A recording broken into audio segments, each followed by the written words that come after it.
श्री स्वामी समर्थ मैत्रिणी, आज आहे हनुमान जयंती। तर हनुमान जयंती आज तुळशीच्या माळेवर एक जप करायचा आहे। तर तो जप आहे संकट कटे मिटे सब पीरा, जो निरे हनुमंत बलबीरा। तर हा मंत्र आपल्याला 108 वेळा जप करायचा आहे आणि हनुमान चालिसेचं आपल्याला 40 वेळा पठण करायचं आहे। आज हनुमान चालिसेचा 40 वेळा पठण केल्यामुळे आपल्याला आज हनुमान चालिसा सिद्ध आणि हनुमान चालिसा वाचत असताना आपण जी उदबत्ती लावण्याची जी उदी पडते ती उदी आपण एखादी व्यक्ती आपल्याला त्रास देत असेल, काही लहान मुलं असतील, असे काहीही आपले काही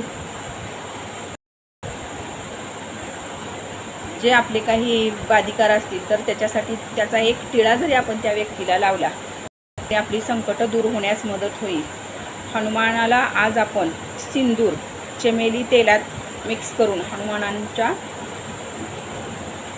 शरीराला लावायचा आहे आणि तो हनुमानांच्या गदेवर जो काही सिंदूर तो थोडासा आपल्याला घरी घेऊन यायचा आहे आणि आपल्या घरी तो ठेवायचा आहे।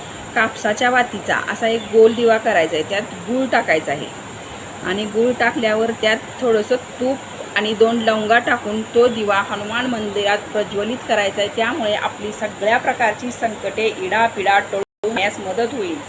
तर आज हनुमान जयंती दिवशी हा उपाय नक्की करा आणि पिंपळाच्या झाडाची 11 पाने घेऊन ती स्वच्छ धुवून त्याच्यावर चंदनाने जय श्रीराम जय श्रीराम जय श्रीराम असे लिहून नदीत आपण प्रवाहित केली। काही संकटे इडापिडा असेल ते टळून जाण्यास मदत होईल। आजचे हे हनुमान जयंतीचे उपाय आपण करायला चुकवू नका।